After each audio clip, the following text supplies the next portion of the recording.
Civil services with Nilesh channel आपका स्वागत करता है। इंडिया ईयर बुक की समरी का ये 15 चैप्टर है एंड 15 चैप्टर तक पहुंचते पहुंचते हमने बहुत सारे इंपॉर्टेंट टॉपिक्स कवर कर लिए हैं। बाकी के जो चैप्टर्स हैं आगे आने वाले हैं वो थोड़े छोटे छोटे हैं, तो वो उसे और जल्दी हम कवर कर पाएंगे। ये इंडिया ईयर बुक की समरी है जो कि 850 पन्ने के आसपास थी, जिसे हमने 140 पन्नों में कवर किया है। इस साल इंडिया ईयर बुक बहुत ज़्यादा इंपॉर्टेंट है। लास्ट ईयर भी लगभग 32 नंबर के सवाल स्टेट आप इंडिया ईयर बुक से कर सकते थे। इट इज़ स्ट्रांगली एडवाइजेबल कि आप इंडिया ईयर बुक जरूर कवर करें, चाहे वीडियो के थ्रू चाहे पीडीएफ के फॉर्मेट में। इस इंडिया ईयर बुक का जो पीडीएफ है आप यहाँ से अवेल कर सकते हैं। एंड सिंस प्रीलिम्स पास आ गया तो मैं आपको कुछ सजेशन देना चाहता हूँ। इस टाइम पे मुझे पता है कि आप बहुत सारे बच्चे आप में से ऐसे हैं जिन्हें समझ नहीं आ रहा होगा कि मैं क्या पढ़ूँ क्या छोड़ूँ और ये सारी चीज़ें। ऐसे केस में आपको नीलेश AIR 442 पे हर एक चीज़ के शॉर्ट नोट्स मिल जाएंगे। स्टैटिक के शॉर्ट नोट्स एटलीस्ट जिन सब्जेक्ट्स में दिक्कत है आप वो कर सकते हैं, बहुत ही कम पन्नों में, जैसे पॉलिटी 24 पन्ने में आप कवर कर सकते हैं। You will also get the Munal sir short notes, you will also get the environment के शॉर्ट नोट, जस्ट 86 पेजेस। इस तरह से अगर आप इसे कवर कर लेंगे तो आपकी चीज़ें कवर अप हो जाएंगी। करंट अफेयर्स के लिए हमने PT 365 के शॉर्ट नोट्स ऑलरेडी दे रखे हैं उस पर। उसके अलावा 3 इंस्टीट्यूट जो इंडिया के इस टाइम पे टॉप इंस्टीट्यूट्स में से चल रहे हैं, जिनका नाम है विजन, फोरम का SFG एंड विजन का टेस्ट सीरीज आप लोग जानते हैं। And apart from that current affairs की जो बेस्ट टेस्ट सीरीज है वो वाजीराम, आज भी वाजीराम ही बनाता है, उसका एक क्षेत्र राज्य SP। हमने इनके टेस्ट सीरीज के शॉर्ट नोट्स बना के इसी वेबसाइट पे दे रखे हैं। बिलीव मी, अगर आप इनके टेस्ट सीरीज के शॉर्ट नोट्स भी कर लेते हैं ना तो आपको काफ़ी ज़्यादा फायदा होगा, क्योंकि टेस्ट सीरीज में अक्सर वो क्वेश्चंस इंक्लूड किए जाते हैं जो कि इंपॉर्टेंट होते हैं from the examination point of view, और वो चीज़ उसका जो भी जीस्ट है जो आपको याद होना चाहिए वो उसके शॉर्ट नोट्स हमने डाल रखे हैं। ओरिजिनल टेस्ट में जाएंगे तो अब टाइम नहीं है कि आप सारे नोट्स सारी चीज़ें पढ़ लें और रिवाइज करें, लेकिन आप बहुत ही कम पेजेस में आप इसे रिवाइज कर सकते हैं। जैसे आज ही हमने वाजीराम का टेस्ट कवर किया है एंड उसे डाला है। It covers from May 2024 to February 2025। 140 पन्नों में 11 टेस्ट कवर है, मतलब 1100 फैक्ट्स आप इससे कवर कर सकते हैं। So don't forget to get these from here, बहुत हेल्प करेगा। सिर्फ आप ये नोट्स कर लें, ये PT 365 कर लें, ये टेस्ट सीरीज, ये तीनों जरूर कर लें। And apart from this that static, आपका काफ़ी हद तक आपकी जो भी तैयारी में दिक्कत है वो पूरी हो जाएगी, because still you have some time. तो ये डुएबल है, लाइक 140 पन्ने आप एक एक दिन में पढ़ सकते हो आराम से। तो आप सोच के देखिए, आप पूरा जो वाजीराम है वो कितने दिन में पढ़ लोगे? मुश्किल से एक दिन के अंदर, एक दिन के अंदर आपका पूरा करंट अफेयर्स एक बार में आप पढ़ के देख सकते हो। तो that's why I strongly recommend go for it. Anyways, coming to the topic, आज का जो टॉपिक है वो है वेलफेयर। तो जल्दी से वेलफेयर वाले टॉपिक पे आ जाते हैं एंड स्टार्ट करते हैं। तो वेलफेयर की बात हो रही है, then you should know something about the ministry of social justice and empowerment, क्योंकि ये वेलफेयर में पूरी तरह से इन्वॉल्व है। इन 1985 Ministry of Welfare was bifurcated into 2 departments, which are Department of Women and Child Development and the Department of Welfare. साथ ही साथ schedule caste development division, tribal development division, minorities and backward classes welfare division, ये ministry of home affairs से निकाल दिए गए। ठीक है, वहां से हटा के यहाँ पे लाए गए। And then also the Waqf board was moved from the Ministry of Law, और इन सबको कंबाइन करके क्या बना आपका मिनिस्ट्री ऑफ वेलफेयर। बाद में मिनिस्ट्री ऑफ वेलफेयर का नाम चेंज करके we had form the ministry of social justice and empowerment. एक नाम है जो सुनने में ज़्यादा अच्छा लगता है।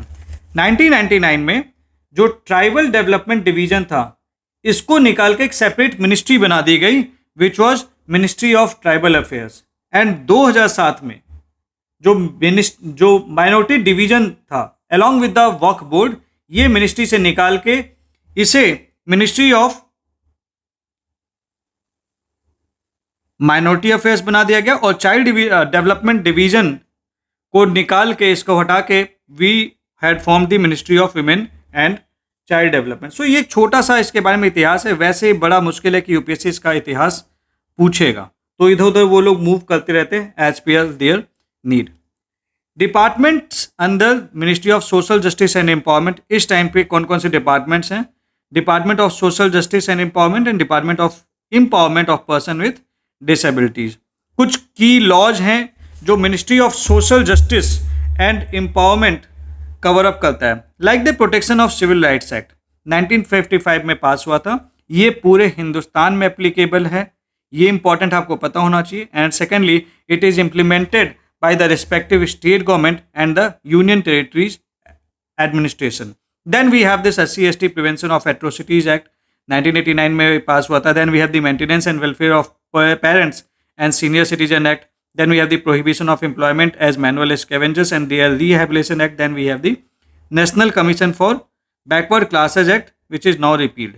ठीक है, जाहिर सी बात है ये लॉज अगर ministry of social justice and empowerment administer कर रहा है तो इनके करस्पॉन्डिंग वो कुछ ना कुछ अच्छी चीज़ें बना भी रहा होगा। ठीक है, coming to the policy administers, कुछ और पॉलिसी भी एडमिनिस्टर करता है like the national policy for the older person. Coming to this, प्रधानमंत्री अनुसूचित जाति अभ्युदय योजना क्या है? ये एक सेंट्रल सेक्टर स्कीम है जिसे लॉन्च किया गया था 2021-22 में under the ministry of social justice and empowerment. इसका जो मेन एम है that is to accelerate the socio economic development of the SC communities. और कैसे वो करेंगे? By supporting civil society organisations, ताकि हम एक टारगेटेड वेलफेयर इंटरवेंशंस कर सकें। So this is centrally sponsored scheme. This is found by the merger of 3 schemes. तो ये स्कीम्स के आपको नाम पता होना चाहिए कि किन स्कीम्स के मर्जर के बाद ये बना है। ऑब्जेक्टिव अंडरस्टूड है, SC के लिए काम कर रहे हैं तो poverty reduction, skill development, infrastructure development in SC dominated village etcetera, ये सब करेंगे। तो प्राइमरली ये आपको याद रखना है, ये ज़्यादा इंपॉर्टेंट है। और थोड़ा सा इसमें कई बार बच्चे कंफ्यूज कर सकते हैं, तो ये याद कर लेना। ये दोनों तो कॉमन सेंस से कर लोगे।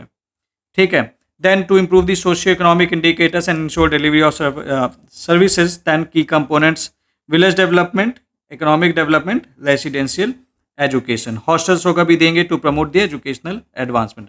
Then you have this Adarsh Gram Yojana. ठीक है, आदर्श ग्राम योजना क्या है? देखिए, ये कौन सा PM अजय क्या है? प्रधानमंत्री अनुसूचित जाति अभ्युदय योजना, जो भी जिसके बारे में मैंने आपसे बात की, ये PM अजय, इसके का एक कंपोनेंट है that is the Adarsh Gram. नाम से ही क्लियर है, कुछ विलेजेस को हमें सेलेक्ट करना है, उनको ट्रांसफॉर्म करना है। और सिंस हम SC की बात करें तो ये वो विलेजेस हैं जहाँ पे SC की पॉपुलेशन कंसंट्रेटेड है, और इन विलेजेस को ट्रांसफॉर्म करेंगे तो हम इन्हें मॉडल विलेजेस में कन्वर्ट करेंगे। So this Adarsh Gram they will serve as a you can say showcase. ठीक है, रोल मॉडल की तरह ये सामने आएंगे दूसरे जो विलेजेस हैं उनको डेवलप करने में। So integrated development of village with greater than 40% SC population. कभी यहाँ पे ये 50% दे देंगे और आपको कंफ्यूज कर देंगे, तो जस्ट यू मेक श्योर कि आपको ये परसेंटेज याद हो। Ensures adequate infrastructure and improvement in socio economic indicators, ये तो जनरल बातें हैं। Then you have this scheduled areas and tribal areas, some of the key facts. Fifth schedule areas, कौन कौन से स्टेट्स आते हैं इसमें? There are 10 states.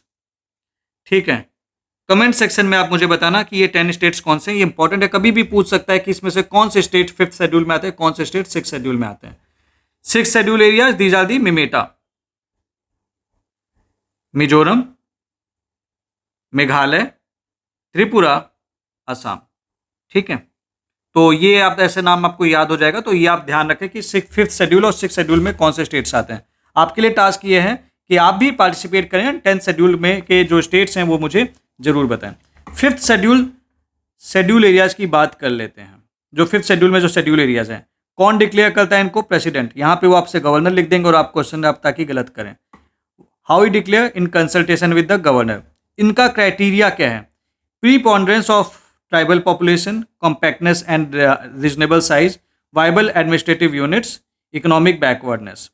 ठीक है, तो ये इंपॉर्टेंट है, ये याद कर लेना। देन मॉडिफिकेशन आप प्रेसिडेंशियल ऑर्डर से ही यहाँ पे कर सकते हैं, that is alteration, inclusion and exclusion.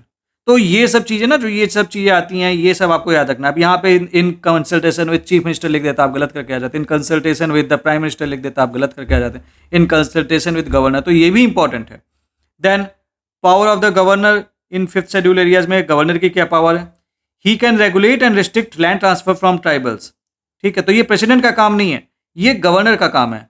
He can regulate money lending to tribals, he may repeal or amend any act of parliament or state legislature for the schedule areas. तो ये president का काम नहीं है। यही सारी चीज आपको ध्यान रखनी पड़ती है कि कौन सी पावर किसकी है।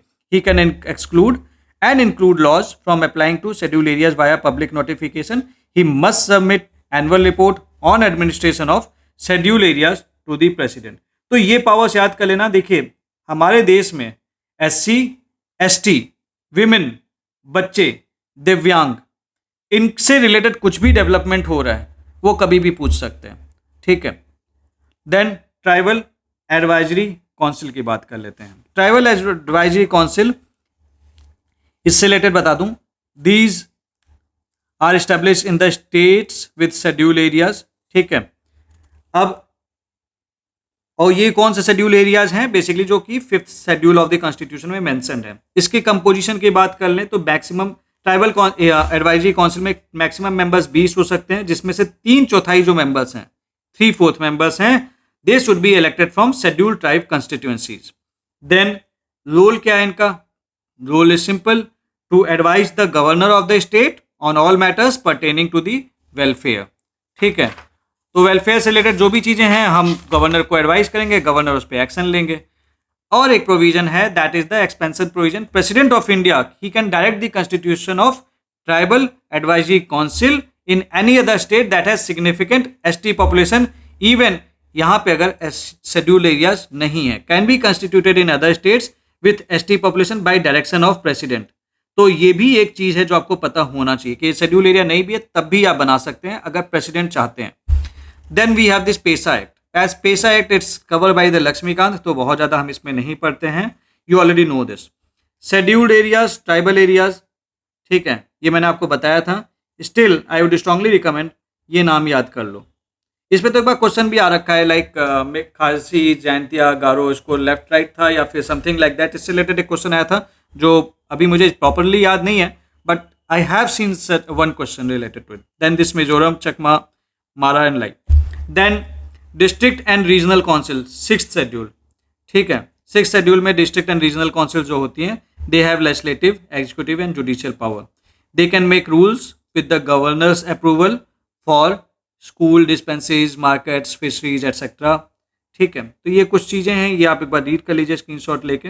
Then coming to this scheduled tribes, what is this? देखिए, आर्टिकल 366 डिफाइन करता है शेड्यूल्ड ट्राइब्स को। क्या? Such tribes or tribal communities or parts thereof are deemed under this of the scheduled tribes. तो जो ट्राइब्स आपके बेसिकली शेड्यूल में mention है, यहाँ पे मेंशन है, they are the scheduled tribes, ठीक है। क्या प्रोसीजर है?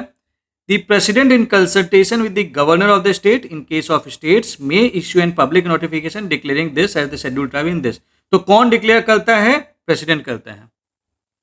Then article 342, any subsequent change, जो भी उसमें करना है, it should be made by the act of parliament. तो ये अंडरस्टूड है, ठीक है। ये आपने पढ़ भी रखा होगा, बट अगर नहीं पढ़ रखा है और यहाँ पे दिया हुआ है तो आप अब ध्यान रख लीजिएगा। What are the key features of ST declaration process? Now constitutional status जो है, it is conferred only through the presidential notification. ये इंपॉर्टेंट है, ठीक है। ये लिस्ट स्टेट स्पेसिफिक है, यानी कि कोई कम्युनिटी अगर एक स्टेट में ST है तो वो दूसरे स्टेट में नहीं होगी। अब ये सब चीजें ना लक्ष्मीकांत में प्रॉपरली ठीक से नहीं लिखी हुई हैं, so that is why you should read this also. Only parliament can amend the list, केवल पार्लियामेंट ही लिस्ट अमेंड कर सकता है, ठीक है। इम्प्लीमेंटेशन ऑफ इंक्लूजन, अगर आपको इंक्लूड कर दिया गया तो उसका क्या फायदा होगा? आपको कॉन्स्टिट्यूशनल सेफगार्ड्स मिलेंगे, you will be having affirmative action policies and it applies only in the state UTs where the community is notified. Then अगर हमें शेड्यूल टाइप को शेड्यूल या डिशेड्यूल करना है, then there are some of the things, ठीक है।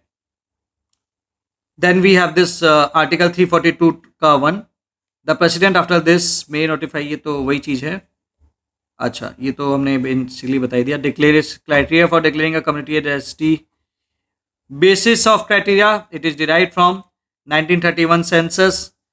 कौन कौन सी reports? Kalekar committee report, first backward classes commission, Lokur committee, advisory committee on this, Chanda committee, this. तो ये याद कर लेना कि भाई कौन कौन सी कमेटी जो का इन्वॉल्व हैं, ठीक है। नाम आपको ध्यान रखना चाहिए। Over 700 tribes are candidly notified under this article, ठीक है। ये चीज़ें मैंने बताई दी हैं, ठीक है। This is was the repetition. Then ascertaining ST status, to determine the ST status, ये चीज़ें देखी जाती हैं।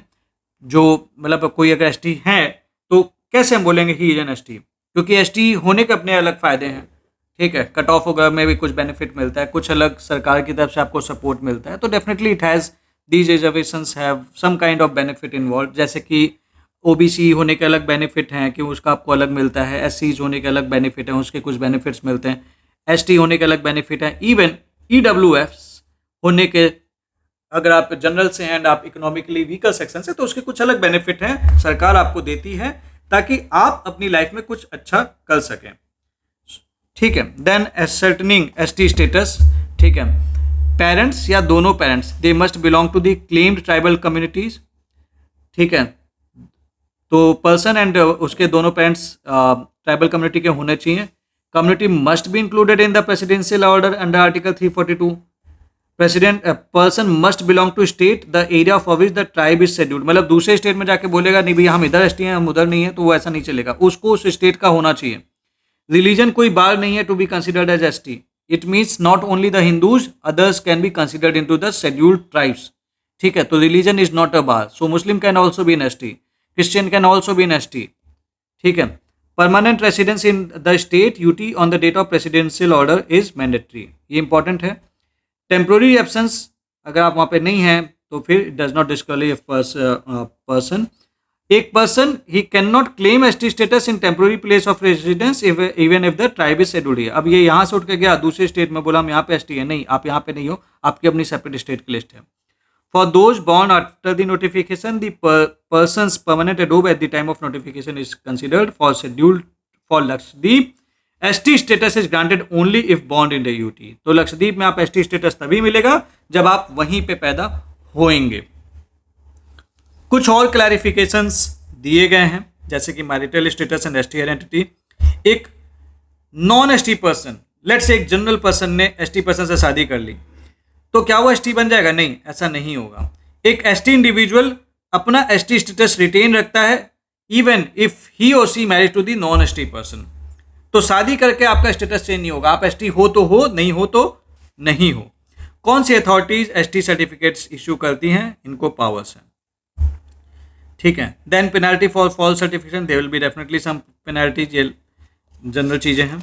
Then we have this tribal freedom fighter museums. तो मिनिस्ट्री ऑफ ट्राइबल अफेयर्स ने ना, मतलब they are actually forming the freedom fighters museums, ठीक है। 10 स्टेट्स में प्लान्ड है। एक क्वेश्चन है कौन से स्टेट्स हैं वो जिसमें ये प्लान्ड है, लॉजिक लगा के सोचना, आपके पास आंसर होगा कहाँ कौन कौन से स्टेट्स हैं, ठीक है, और बताना कि क्या लॉजिक लगाया। पहला म्यूजियम भगवान Birsa Munda memorial Udyan cum freedom fighter museum is being made in, मतलब it has been inaugurated in Ranchi, Jharkhand. Key tribal freedom fighters which are being featured, भगवान बिरसा मुंडा, शाहिद बुद्धू भगत। तो देखिए मैं थोड़ा थोड़ा इनके बारे में आपको बता देता हूँ। ये वो फ्रीडम फाइटर्स है जिनका नाम है इंडिया एयरबुक में, तो इनके बारे में थोड़ा बेसिक पता होना चाहिए कि किस मूवमेंट से ये इन्वॉल्व थे और किस जगह के थे, तो वो मैं बता देता हूँ। जैसे भगवान बिरसा मुंडा ही जब फेमस पर्सन। उलगुलन आपने सुन रखा होगा, इसे पूछ भी रखा है, यूपीएससी में सवाल आ रखा है, ठीक है। तो उलगुलन अपराइजिंग में इनका इन्वॉल्वमेंट था, छोटा नागपुर प्लेटू झारखंड के इन्वॉल्व थे ये। शाहिद बुद्धू भगत, ठीक है, तो he actually participated in 1857 linked local uprising against British revenue policies, ठीक है। नवादा रीजन में इन्होंने पार्टिसिपेट किया था। Then you have this Sidhu Kanu, तो संथाल हुल सुनते होंगे आप, तो संथाल परगना में इन्होंने किया था जो अपोजिशन था। Then we have this Nilambar and Pitambar Mehta, ठीक है, तो दे वर द छोटा नागपुर ट्राइबल अपराइजिंग, ठीक है। तो टैक्स कलेक्टर्स वगैरह के अगेंस्ट में इन्होंने फाइट मारा था। Then we have this Ranchi region में इन्होंने किया था। देन वी हैव दिस दीवा किशन, ठीक है। दीवा किशन जो खड़िया रेजिस्टेंस था, जो खड़िया चीफटेन्स थे, 1780s की बात है, तो उन्होंने रिवोल्ट किया था इन द सिंहभूम, ठीक है। Then we have this Telangana Kharia, ठीक है, खड़िया कर लीजिए, खड़िया कह लीजिए, तो खड़िया अपराइजिंग में he was involve, same west Singhbhum. Then we have this Jatra Bhagat, he was involve in the Oron revival movement, this was a revivalist movement Chota Nagpur प्लेटू में. देन यू हैव काया मुंडा, कोल रिबेलियन से रिलेटेड थे ये सिंहभूम में. Then you have Potoho, this he was also involve with Kol Singhbhum. Bhagirath Man ji आप जानते हैं, ठीक है, he is known as the mountain man. He is famed for craving what, एक हाई रोड हिल रोड बनाई है सिंगल अकेले इंडिपेंडेंस के बाद, गया से he is linked. Then you have this Ganga Narayan Singh, 19th century Bhumij revolt जो हुआ था, तो ये उसमें इन्होंने पार्टिसिपेट किया था. तो इनके बारे में बेसिक थोड़ा थोड़ा जरूर पढ़ लेना, it's important. Then you have this Pradhanmantri Adi Adarsh Gram Yojana, नाम से क्लियर है, accelerated development of remote and backward tribal village. Then you have this Janjatiya Gaurav Yojana. तो भैया 15 दिसंबर को there is the birth anniversary of Birsa Munda, that is why this is to honour the tribal freedom fighters. इस दिन होता है, डेट पूछ लेगा, कई बच्चे कंफ्यूज कर जाएंगे, तो इसको याद कर लेना, क्योंकि स्पेशली एक तो लिखा हुआ है एंड ये अक्सर न्यूज में होता है, आपके मंथली मैगजीन्स वगैरह में भी आपको अक्सर मिल जाएगा. Then you have this SEED, that is the scheme for the economic empowerment of denotified tribes. Who are the denotified tribes? ये बेसिकली ब्रिटिश लॉ जो क्रिमिनल ट्राइब्स एक्ट था 1871, उसके अंदर में इनको डी नोटिफाई किया गया था, ठीक है. बट बाद में मतलब ओरिजिनली बेसिकली इनको क्रिमिनल ट्राइब्स कहते थे, बाद में इनको डी नोटिफाई कर दिया गया 1952 में. लेकिन आज भी इनको they are facing the stigma and exclusion, जैसे कंजर हो गए, वंजरी हो गए, भील गरसिया हो गए, ठीक है. So they are lacking the official status in many states, उनको वेलफेयर के लिए पुअर एक्सेस है. This was launched by the ministry of social justice and empowerment. Target group ये है de notified nomadic and semi nomadic tribes, वो tribes जो बंजारे type से होते हैं, तो उनके लिए भी. Eligibility family income up to 2.5 lakh, type central sector scheme this, ठीक है. तो उनको कोचिंग देंगे, हेल्थ सपोर्ट करेंगे, लाइवलीहुड इनिशिएटिव में हेल्प करेंगे, and then the financial assistance भी देंगे. Then you have this PM Vishwakarma scheme. PM Vishwakarma scheme क्या है? तो हमें ट्रेडिशनल आर्टिसंस को, जिनको हम विश्वकर्मा भी कहते हैं, उनको सपोर्ट करना है. हम उनको पहचानेंगे, उनको स्किल अप करेंगे, सपोर्ट करेंगे, ताकि वो अपना ट्रेडिशनल क्राफ्ट और बढ़ा सकें. This was launched on Vishwakarma Jayanti. Which ministry is handling? MSME. Target group क्या है? Artisans in 18 identified trades, carpenter, blacksmith, potter etcetera, ठीक है. की फीचर्स होगा तो ये जनरल चीज़ें हैं. Then skill training, tool kit, incentive 15,000 का, कोलेटरल फ्री लोन, ये इंपॉर्टेंट है, इसे याद कर लेना. कभी कभी वो डेटा सीधे पूछ देते हैं, ठीक है. नॉर्मली नहीं पूछना चाहिए, बट वो पूछ लेते हैं तो आपको पता होना चाहिए. Then you have this PM JANMAN, that is Pradhan Mantri Janjatiya उन्नत ग्राम अभियान. किसके लिए लॉन्च किया गया है? For the particularly vulnerable tribal group, ठीक है. We have the 75 PVTG groups. कितने स्टेट्स में? In the 18 states and 1 union territory which is Andaman and Nicobar island, ठीक है. Then you have this 1,000 spring initiatives. ये एक प्रोजेक्ट है जहाँ पे हम क्या करेंगे कि हम नेचुरल स्प्रिंग्स को पहचान करेंगे और उसको वापस सही करने में कोशिश, बनाने की कोशिश करेंगे. बनाने की कोशिश इन द केस मतलब कि रीजनोवेट करेंगे, स्पेशली ट्राइबल और हिली एरियाज में जहाँ पे वाटर स्कार्सिटी है.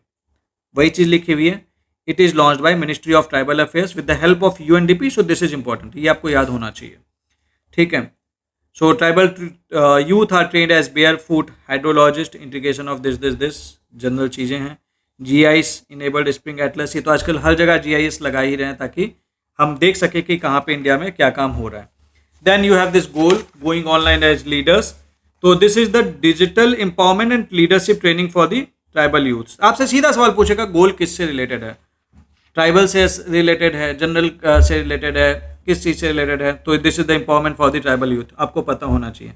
स्माइल स्कीम किससे रिलेटेड है? This is the for the support for marginalised individual for livelihood and enterprise. So this is for the comprehensive rehabilitation of person engaged in begging. begging में जो लोग involve हैं उससे related है. कौन सी ministry में आता है? इस मिनिस्ट्री में आता है. विजन है भिक्षित व्यक्ति मुक्त Bharat, but that is begging free India. ये वो अलग बात है कि begging free India we have an aim, but आपको हर गली हर सड़क पे के आसपास मिल जाएंगे एंड एडमिनिस्ट्रेशन उसके लिए कभी काम करे तो अच्छी बात है. देन वी हैव दिस विश्वास, विकसित इकाई समूह एवं वर्गों की आर्थिक सहायता. विकसित इकाई समूह एवं वर्गों की आर्थिक सहायता, दैट इज विश्वास. किसके लिए सपोर्ट करना है? कौन से हैं ये लोग? मार्जिनलाइज्ड SC, OBC, सफाई कर्मचारी including manual scavengers and waste pickers. 5% interest subvention on the interest generating loans, तो इनकी सपोर्ट करेंगे, इनकी सहायता करेंगे। Then we have this PM Daksh योजना। यहाँ पे क्या है कि हमें मार्जिनलाइज्ड सेक्शंस जो हैं उनका कॉम्पिटेंसी लेवल बढ़ाना है ताकि we can make them employable and enable them their socio economic development. तो nodal ministry is ministry of social justice and empowerment. This is the target group 18 से 45 तक के लिए and if they belong to SC, OBC, denotified tribes, EWS and सफाई कर्मचारी। Note here that this is not involving ST। ST दे देगा, आप करके चले आओगे और आपके नंबर कट जाएंगे।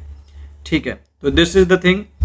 कैटेगरी ये है OBC and EWS, family income आपकी 3 लाख से नीचे होनी चाहिए। SC, DNT and this you don't have any family limit. ठीक है, उसके बाद आते हैं नमस्ते स्कीम। पूछ लेगा नमस्ते स्कीम किससे रिलेटेड है। तो नमस्ते स्कीम का जो प्राइमरी गोल है, this is to eliminate what, eliminate the unsafe practices in sewer and septic tank cleaning. क्योंकि क्या होता है ना, पहले खुद से इंसान उसमें जाता था मैनहोल में, और उसमें क्या होता था कई लोग मर भी जाते थे। तो ऐसे केस में हमने क्या किया कि दैट वाज वेरी अनसेफ, तो हमने मैकेनाइज्ड क्लीनिंग की बात की। ठीक है, तो हम मैकेनाइज्ड क्लीनिंग करेंगे और मैकेनाइज्ड क्लीनिंग के अलावा इनको क्या थोड़ा सा सपोर्ट भी करेंगे। We will be providing them the supportive ecosystem ताकि इनके पास काम भी रहे। ठीक है, so the nodal ministry for this is ministry of social justice and empowerment. तो नमस्ते स्कीम आपसे पूछ सकता है, तो सीधे सीधे अगर आपको ये भी पता होगा तो आप कर लेंगे। इसका objective eradicate manual scavenging etcetera. Target group is what, manual scavengers, sewer and septic tank workers, waste pickers. ठीक है, then it is integrated with self employment scheme for rehabilitation of this, जैसा मैंने आपको बताया था। नाउ सब्सिडेंडल this. ठीक है, एक बार आप कैश असिस्टेंस मिलेगा, आपको 40,000 रुपए मिलेंगे, इसकी ट्रेनिंग होगी और फिर subsidy, loans etcetera, alternate livelihood होगा के लिए आपको दिए जाएंगे। ऑल्दो मुझे लगता है जितना ज़्यादा कंट्रीब्यूशन इनका होता है ना, उतना सच बताऊं ये पैसा कुछ भी नहीं है इनके लिए। 40,000 रुपए आप सोच के देखिए, जिस दिन ये सारे जो भी ये साफ सफाई ये करते हैं, ये सारे कर्मचारी हट जाएंगे, सांस भी हम नहीं ले पाएंगे ठीक से, हर जगह बदबू होगी। तो हमें एक्चुअली ऐसे लोगों के लिए और काम करना चाहिए। जब कोई वीआईपी ट्रैवल करता है तो उसके ट्रैवल पे कम से कम लाखों खर्चे हो जाते हैं, और ये वो लोग हैं जो आपके घरों को साफ रखते हैं। सीरियसली इनके लिए कुछ काम करने की जरूरत है। 40,000 रुपए होते क्या है, सोच के देखिएगा। एनीवेज, आपका वैसे क्या ओपिनियन है मुझे बताना। वैसे मैं मानता हूं कि दिस इज एक्चुअली मतलब मजाक है, ये कुछ और अमाउंट होना चाहिए, थोड़ा बड़ा अमाउंट होना चाहिए कि ये लोग सेटल कर सकें, because they don't know the other skills. गंदगी साफ कर रहे हैं आपकी, और दिक्कत क्या है ना कि इन लोगों के साथ इम्पैथी रखने की जगह हम उनसे दूर भागते हैं, हम उनके साथ खाना नहीं खाना चाहते। वो हमारी सोसाइटी का एक सोच है और कायदे से इसे चेंज होने की जरूरत है। आपका क्या ओपिनियन है मुझे जरूर बताना कमेंट सेक्शन में। क्या हमें नहीं सोचना चाहिए इनके बारे में। Then we have this rights of person with disabilities act. ठीक है, this replaced person with disabilities act 1995। Then this shift from welfare based to right based approach. Who is a person with disability? A person with the long-term physical, mental, intellectual and sensory impairment, and उस चीज के चलते he is not able to go for the effective participation in society on equal basis with others. कौन कौन सी disabilities covered हैं, ये 7 से 21 में बढ़ा दी गई। Rights provided this for person with the disability, ये आपको पता होना चाहिए 40% डिसेबिलिटी से ज़्यादा होनी चाहिए। 21 तरीके की डिसेबिलिटी, ये आप इंश्योर कर लीजिए कि आपको ये बात पता होनी चाहिए। 1 by 1 इसे नहीं डिस्कस करते हैं, आपको सामने ये लिस्ट है, simply take the screenshot, note it down. अगर आपसे पूछ लेगा तो कौन सी डिसेबिलिटी है, आपको ये बात पता होनी चाहिए। Benchmark disability, a person with at least 40% की डिसेबिलिटी होगी इसमें से किसी में भी, then he is the classified to have the benchmark disability. Then you have this Pradhan Mantri Jan Vikas Karyakram. Pradhan Mantri Jan Vikas Karyakram, it is the centrally sponsored scheme जो कि मिनिस्ट्री ऑफ माइनॉरिटी अफेयर्स के द्वारा लॉन्च की गई है। इसका जो एम है that is to address the development deficit of identified minority concentration areas across the country. ठीक है, all districts of the country focusing on the minority concentration areas. Centrally sponsored है, स्टेट यूटीज इंप्लीमेंट कर रहे हैं, revise किया गया। There is the sharing pattern, ये मतलब खाली सेंटर पैसा नहीं लगाएगा, खाली स्टेट पैसा नहीं लगाएगा। देयर इज द फंड में जो भी चीज़ें हैं, मतलब कुछ शेयर्स हैं जो उनको देने हैं। ठीक है, so then we have this Pradhan Mantri Virasat Ka Samvardhan. This is launch by the ministry of minority affairs for what? For the skill entrepreneurship education and heritage based livelihood support for the minorities के लिए। आपसे एक सवाल पूछ सकता है, नई मंजिल नई रोशनी हमारी धरोहर उस्ताद और सखाओ सीखो और कमाओ किस स्कीम किसके लिए बनाए गए हैं? This is for the minority youth. In schemes को कंबाइन करके हमारा बना है प्रधानमंत्री विरासत का संवर्धन। ये पांचों स्कीम वन लाइन में इसके बारे में लिखा हुआ है, प्लीज लुक इनटू इट। ठीक है, तो ये पांचों स्कीम इसके अंदर में आते हैं। ये स्कीम्स अगर पूछ देगा नई रोशनी स्कीम किससे रिलेटेड है, that is related to the minority. इतना बेसिक आपको पता होना चाहिए। Then you have this Jiyo Parsi scheme. ठीक है, to reverse the declining Parsi population in India through scientific and community based intervention, क्योंकि पारसीज की पॉपुलेशन हमारे यहाँ कम हो रही है। ठीक है, then you have this mission Shakti. Mission Shakti एक अम्ब्रेला प्लेटफॉर्म है जो कि safety security and empowerment of women की बात करता है। दो सब स्कीम्स आती है इसमें, संबल एंड देन समर्थ। ठीक है, संबल में क्या करेंगे हम, इनको support like we will be providing them the safety and the security to the women. और वो कैसे करेंगे? वन स्टॉप सेंटर्स बनाएंगे, विमेन हेल्पलाइन होगी, बेटी बचाओ बेटी पढ़ाओ। ठीक है, देन नारी अदालत, अंडरस्टूड है नाम से ही। ठीक है, तो ये आप एक बार रीड कर लेना स्क्रीनशॉट लेके, मतलब ये अपने आप में क्लियर है, Beti Bachao Beti Padhao that is 100% centrally funded. ये सब तो चलो ठीक है। Then please read, just take a screenshot read, और अभी वीडियो पॉज कर लो, देख लो, एक बार पढ़ लो। इसमें ज़्यादा कुछ याद रखने वाला नहीं है। नाम जो अलग टाइप के ना वो याद रखने वाले होते हैं। देन समर्थ, या फिर कोई चीज़ की स्कीम के सब पार्ट्स क्या हैं। देन समर्थ, देन शक्ति सदन। शक्ति सदन क्या है? Integrated relief and rehabilitation home for traffic destitute women. ये पता होना चाहिए। This is the merged version of Swadhagrih and Ujjwala. पहले उज्ज्वला और स्वधागृह था। ठीक है, फंडिंग क्या है? 60-40 का है and 90-10 in the north east states. Children allowed girls of any age and boys up to 12 साल। Even boys are included. ये बच्चे बहुत सारे कंफ्यूज कर जाएंगे, तो 12 साल के लड़के भी इन्वॉल्व हैं। आप कंफ्यूज करके गलती मत करके आ जाना। ठीक है, इस पे बन जाएगा सवाल। सखी निवास नाम से क्लियर है, पालना नाम से क्लियर है, प्रधानमंत्री मातृ Vandana Yojana, maternity benefit scheme for first and second child if girl, 5,000 पे आपको 2 इंस्टॉलमेंट मिलते हैं फ्रॉम द डिसएडवांटेज सेक्शन। तो 2 स्कीम्स हमने देखा, संबल and समर्थ्या। Then you have some of the stand-alone initiatives for the women, such as Home for Widows, Vrindavan, महिला police volunteer नाम से क्लियर है, कम्युनिटी पुलिस होगी। ठीक है, Mahila e Haat, panic button on mobile phone, inclusion of acid attack and victims at disabled, maternity leave extension initiative, Nirbhaya fund 2013 में launch हुआ था।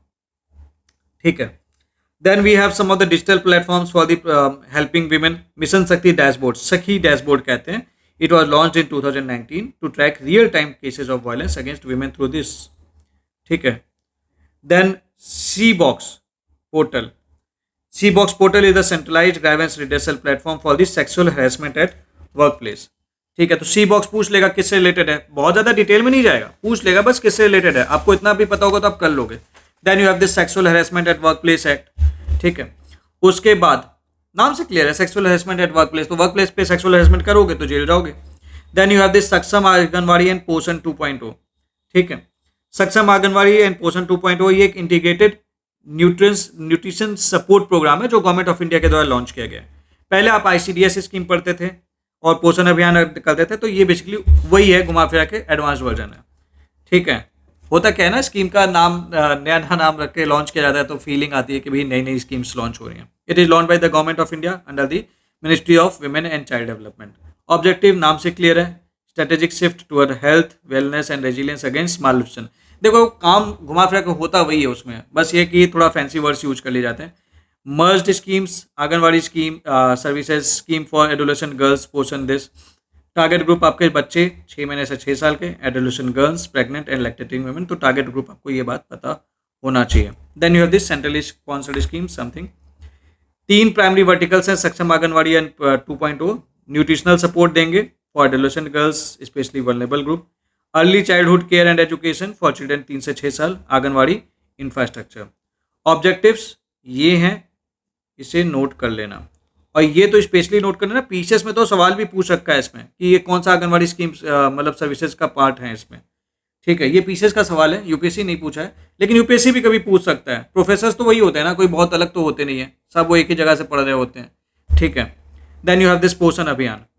पोषण Abhiyan, this was previously known as the national nutrition mission. तो इसका objective क्या है? To attain the goal of Suposhit Bharat through the holistic nutrition. ठीक है, कवरेज एटसेट्रा, ये सारी चीज़ें हैं। पोषण वाटिका, न्यूट्री गार्डन्स। ठीक है, तो ये न्यूट्री गार्डन्स हैं। इसमें क्या होता है कि बेसिकली एक तरीके का सीधा सीधा लिखा हुआ है, community anganwadi based gardens to support local nutritional needs. तो जाहिर सी बात है, गार्डन बनाएंगे, वहाँ पे उगाएंगे, खाएंगे, पिएंगे। ठीक है, then you have this mission Vatsal, child protection scheme. ये क्या है? This is a child welfare scheme by the ministry of women and child development. तो मिशन वात्सल्य की अगर हम बात करें तो पूछ लेगा सीधे सीधे क्या है, what is mission Vatsalya is related to? This is related to the child protection, to protect and support children specially those in the difficult situation like orphans, abundant children etcetera. ठीक है, supports child welfare committee, juvenile justice board and special juvenile police units. ठीक है, funds जो होते हैं central government gives money to state to run this scheme. Then you have this PM cares scheme for the children scheme. जो बच्चे अपने माँ बाप दोनों को खो दिए थे, सपोर्ट नहीं कर पा रहे थे ड्यू टू कोविड, उनको वो सपोर्ट देंगे। कैसे देंगे? आपका हेल्थ चेकअप फ्री में करेंगे, एजुकेशन में हेल्प करेंगे, फाइनेंशियल सपोर्ट करेंगे। जब बच्चा 23 साल का टर्न हो जाएगा, मतलब 23 साल का हो जाएगा, तब तक करेंगे। कैसे करेंगे इसमें नहीं लिखा है, बट लिखा बनाई थी स्कीम की करेंगे। ठीक है, देन यू हैव दिस जीवन प्रमाण। ये डिजिटल लाइफ सर्टिफिकेट सिस्टम है। पहले क्या होता था कि पेंशन चाहिए अगर आपको, तो आप जाएंगे वहाँ पे एंड आप फिजिकली विजिट करेंगे और बताएंगे हम जिंदा हैं। अब क्या है कि pensioners can submit their life certificate digitally without visiting the bank physically. Earlier physically जाना पड़ता था। तो ये अच्छी स्कीम है एक्चुअली, कि जो हमारे एजेड लोग हैं उनके लिए तो कुछ चीज़ें सरकार ने की हैं। ठीक है, then all India digital life certificate campaign, this was pilot launch by department of pensions and pensioners bureau. इससे गोल क्या है? Enable elderly and inform pensioners to submit their digital certificates from home. घर से ही वो कर सकते हैं, जो अभी आपको मैंने बताया। ठीक है, ये कुछ इनके पार्टनर्स हैं। ठीक है, then you have this national pension scheme, जानते हैं आप। ठीक है, then it is administered by the ministry of finance. This is mandatory for all, ये वर्ड आ गया ना, then it becomes important. It is mandatory for all new central government recruits except the armed forces. ठीक है, exceptional rules, candidates declared successful in recruitment before this even if they joined after 2004 can opt for coverage under old CCS pension rules 1972। Then you have this unified pension scheme. Unified pension scheme, this was approved in August 2024। ठीक है, और 1 अप्रैल 2025 से ये मतलब basically it is effective. तो इसलिए इस साल के लिए इंपॉर्टेंट है, सवाल बन सकता है। कितना पेंशन मिलेगा? 50% of the average basic pay of the last 12 months before retirement. कम से कम आपको 25 साल अगर आप काम करेंगे तभी आप इसके लिए एलिजिबल होंगे। ठीक है, देन प्रोपोर्शनल पेंशन मिलेगी फॉर सर्विस बिटवीन 10 से 25 साल के लिए। Pension is proportionally given. Assured family pension, 60% of the pension amount in case of employ death, मतलब एम्प्लॉय मर गए तो 60% पेंशन अमाउंट मिलेगा। मिनिमम पेंशन कम से कम 10,000 से नीचे तो नहीं मिलेगा। ठीक है, इफ रिटायर्ड या फिर अगर आपने 10 साल की मिनिमम काम किया है तो आपको 10,000 से नीचे तो नहीं मिलेगा। वो अलग बात है, 10 साल बाद 10,000 की कोई कीमत नहीं होगी। डियरनेस रिलीफ मिलेगा based on all India CPI industrial worker. ठीक है, like in service staff. Then you have this Bhavishya. Bhavishya क्या है? Online pension processing and tracking system है। ठीक है, तो पेंशन ट्रैकिंग सिस्टम है भविष्य। Then you have this Anubhav. ठीक है, so this Anubhav is allowing retiring government employees to record their experience and suggestions. मतलब जो भी गवर्नमेंट एम्प्लॉयज रिटायर हुए हैं वो लोग अपना अनुभव दे सकते हैं, अपना एक्सपीरियंस शेयर कर सकते हैं। देन फाइनली दिस पेंशन अदालत। पेंशन अदालत सिंपल कि भई अगर कोई दिक्कत है, पेंशन रिलेटेड गाइडेंस है, तो आप यहाँ पे जाके कंप्लेंट्स वगैरह कर सकते हैं। तो ये एक तरीके की अदालत है जहाँ पे लाइक चीज़ें देखी जाएंगी आपकी। It is considered as one of the India's largest pension guidance redressal exercise. Then you have this PM divine. PM divine क्या है? ठीक है, this is the last topic. PM divine ज़्यादा नहीं पूछेगा, आपसे पूछ देगा PM divine is applicable to the whole of India? No, it is related to the north east region only, that's it. Key features, fund infrastructure projects and social development projects based on the felt needs of the north east states. ये सारी चीज़ें हैं। तो इतना है। अगले topic में agriculture, वो भी एक इंपॉर्टेंट टॉपिक है, बट हमने लगभग 50% से ज़्यादा एक्चुअली मेजर टॉपिक्स हमने कवर कर लिए हैं, and that's an achievement. So congratulate to you that you have actually covered India year books in such an exhaustive manner in such a short span of time. बाकी के videos जल्दी से मैं कोशिश कर रहा हूँ कि आपको 5th मई तक कंप्लीट करा दूँ, तो इसीलिए अगर आपने नोटिस किया होगा थोड़ी फ्रीक्वेंसी बढ़ी है। So please watch that and complete करते चलिए। एंड अगर अपनी प्रिपरेशन अच्छा बनाना चाहते हैं तो जैसा मैंने आपको बताया लास्ट टाइम है, सो मेक श्योर कि आप विजन के टेस्ट, फोरम के टेस्ट एंड वाजीराम के टेस्ट इनके तो कर लेना। मतलब रिवीजन तो कर ही लेना इससे। मतलब it's a kind of jumping revision, मैं इसको जंपिंग रिवीजन कहता हूँ। जंपिंग रिवीजन में होता क्या है कि आप basically you are jumping from test to test, different kind of test, अलग अलग टाइप से क्वेश्चंस आते हैं, तो बेसिकली मिक्स्ड क्वेश्चंस आपके एग्जाम में भी आएंगे। तो अगर आप ये चीज कर लेंगे ना तो आपकी तैयारी दूसरे बच्चे से बहुत ज्यादा अच्छी होगी। So do visit that if you feel like कि आपको करना चाहिए। मतलब मेरा पर्सनल एडवाइस तो यही है कि आप इसे जरूर कर लेना on this website. So that's all for today, thank you very much.